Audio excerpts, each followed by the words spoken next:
Alright, so I'm going further down this rabbit hole. So I modeled up both my vises, the 20 inch and the 17 inch. I probed them both in the machine by probing the corner like you're seeing here on this video.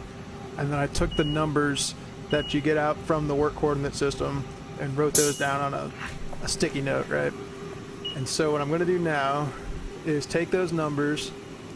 I made a file that's just 2 points in this, I think it's the third quadrant, all the negatives down here because the machine coordinates are all negative. So I'm just going to add some dimensions to these points. I did the Y first so you could see them like on one page because the X's are huge. So it goes like way out if you do it that way. So G54 is negative 10.4752, but you can't do a negative dimension, so you just do positive, but in this quadrant is how I'm doing it. And then G55 was negative 20.9085. All right, so I got these 2 points. You can't really see it over here, but I got my 2 vises. I'm going to import, finish the sketch first, and then I'm going to insert into current design.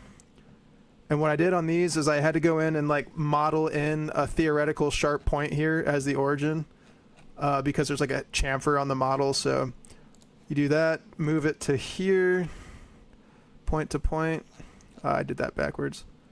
The origin point is going to be this theoretical point here. Sorry, you got a little screen here. It's hard to see. Come on. There we go. That's the target point.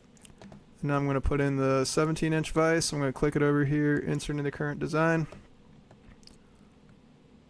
And it defaults into the move. Here we go.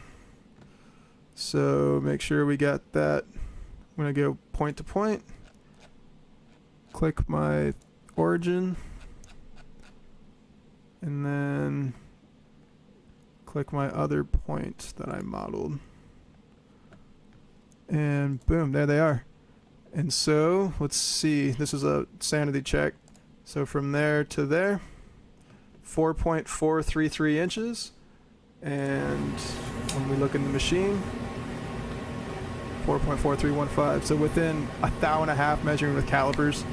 That's pretty good just by hitting the probe. So I think these things are modeled pretty good. I'm excited to give it a shot.